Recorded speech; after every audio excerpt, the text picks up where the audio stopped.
Assalamualaikum warahmatullahi wabarakatuh. Bismillahirrahmanirrahim.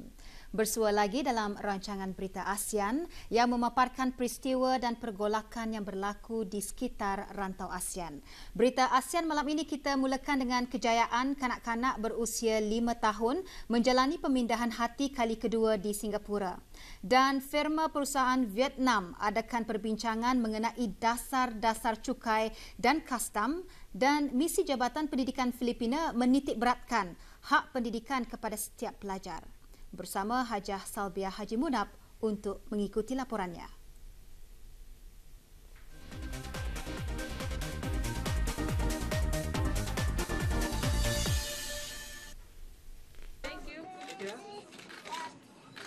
Seorang kanak-kanak perempuan, Syamin Ho, berusia 5 tahun, mencipta sejarah menjadi insan pertama di Singapura yang berjaya menjalani pemindahan hati kali kedua.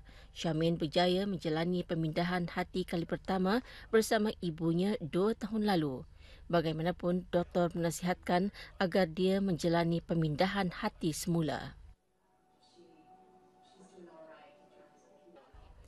Untuk pemindahan hati kali kedua, Syamin melakukan bersama ayahnya. Banyak cabaran yang ditempuhi oleh ayahnya sebagai penderma kerana penderma perlu sihat dan bebas dari risiko jantung atau penyakit paru-paru. Inilah yang dihadapi oleh ayah Syamin kerana pada mulanya dia tidak dibenarkan menjadi penderma kerana dia mempunyai berat badan berlebihan dan memiliki hati berlemak. Berat mata memandang, berat lagi bahu yang memikul. Demi ingin melihat anak perempuannya sihat seperti anak-anak kecil yang lain, beliau terpaksa memotivasi dirinya menjadi sihat terlebih dahulu sehingga berjaya mengurangkan berat badan 16 kg dalam masa 10 minggu dan seterusnya mendapat kelulusan dari doktor untuk melakukan pemindahan hati bersama anaknya. Ketika ini, Syamin Ho dalam proses pemulihan.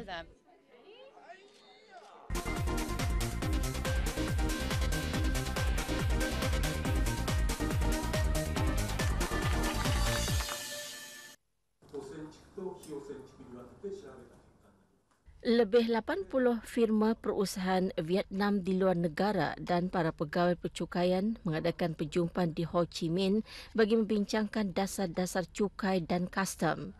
Agenda utama mesyuarat adalah untuk mengurangkan bayaran cukai dan kastam, cukai nilai tambah dan tarif bagi memudahkan operasi perniagaan. Dasar cukai diisytiharkan begitu cepat dan banyak perniagaan terjejas olehnya kerana tidak bersedia menerima perubahan. Sebagai contoh, cukai perniagaan telah dipotong dari 25% kepada 22%. Perubahan ini menjadikan perniagaan semakin sukar. Menyentuh mengenai prosedur kastam dan cukai, wakil-wakil dari Jabatan Kastam dan Cukai berkata pihaknya akan cuba mengurangkan prosedur yang tidak perlu. Jabatan Cukai juga akan mempercepatkan prosedur cukai dengan mengurangkan proses sebanyak 50%. Sementara itu, Jabatan Kastam akan memendekkan masa kelulusan dari 21 hari kepada 13 hingga 14 hari.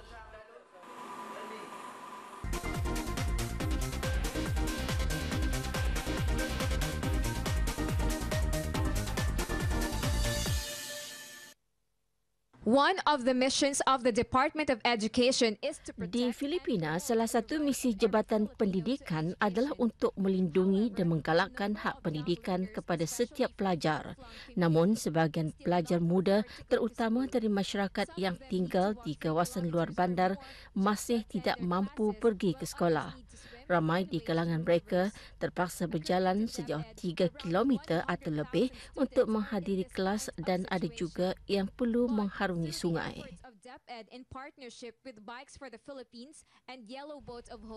Jabatan Pendidikan menganggarkan kira-kira 100,000 pelajar berdepan masalah ini, tetapi melalui usaha jabatan dengan kerjasama Persatuan Motosikal dan Yayasan Bot Kuning, The Pedals and Pedals Project berjaya dilancarkan.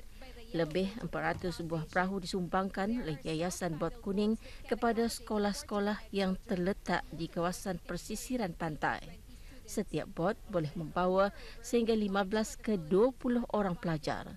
Sementara Persatuan Motosikal menyediakan 200 basikal bagi kemudahan kanak-kanak untuk pergi ke sekolah. Deputy Secretary Brother Armin Luis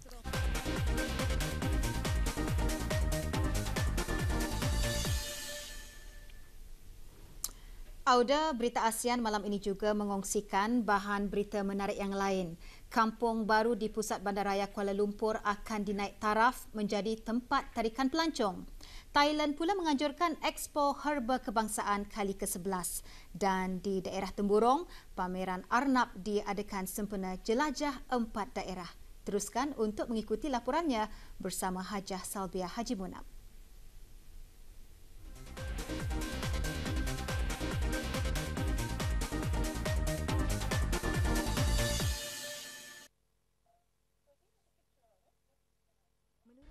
Perkampungan tradisional di pusat bandaraya Kuala Lumpur yang dikenali sebagai Kampung Baru akan dinaik taraf dan dijadikan sebagai tarikan pelancong.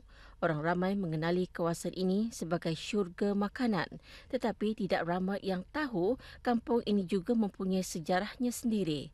Program Jalan-Jalan at Kampung Baru yang diusahakan oleh Dewan Bandaraya Kuala Lumpur memberi satu pengalaman yang unik kepada para pelancong yang ingin mengetahui kampung tradisional ini secara lebih dekat lagi. Sepanjang program ini, para pelancong dibawa melalui jalan-jalan di Kampung Baru dengan bantuan pemandu pelancong selama 2 jam setengah. Mereka dibawa meneroka kampung ini yang telah mencapai usia 150 tahun. Dana sebanyak RM200,000 juga disediakan bagi penduduk yang ingin mengambil bahagian dalam program ini bagi mengubah suai rumah untuk menjadikannya lebih menarik khusus bagi para pelancong.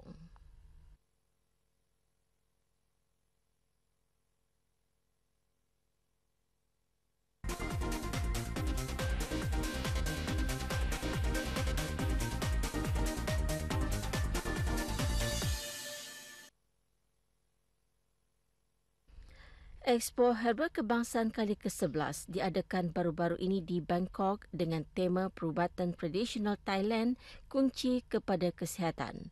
Expo mempamerkan produk-produk perubatan dan rawatan herba yang baru dianjurkan oleh Jabatan Pembangunan Tradisional Thailand dan Perubatan Alternatif.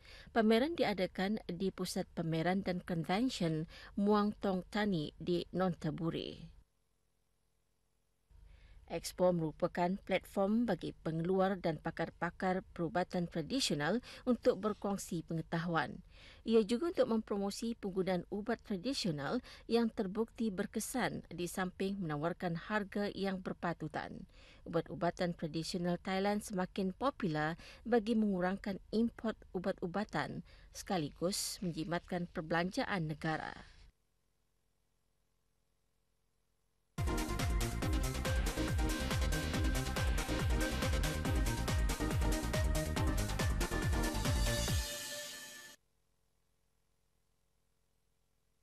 Pusat Belia Pekan Bangar menjadi tumpuan kunjungan orang ramai khususnya penduduk di daerah Temburong untuk menyaksikan pameran Arnab sempena jelajah 4 daerah. Ada di antara Arnab-Arnab ini yang didatangkan dari luar negara, antaranya jenis Holland Lobe, Lionhead dan Flemish Giant. Semasa pameran, ubat-ubatan khusus bagi penjagaan Arnab juga dijual. Pameran dianjurkan oleh Brunei Rabbits Star.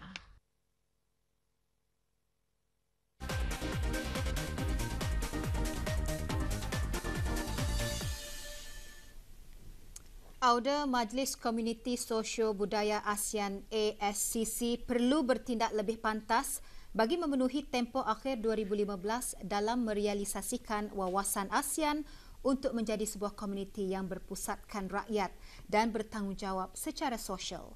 Oleh itu, ASCC perlu menangani segala tindakan yang masih belum terlaksana mengikut keutamaan strategik.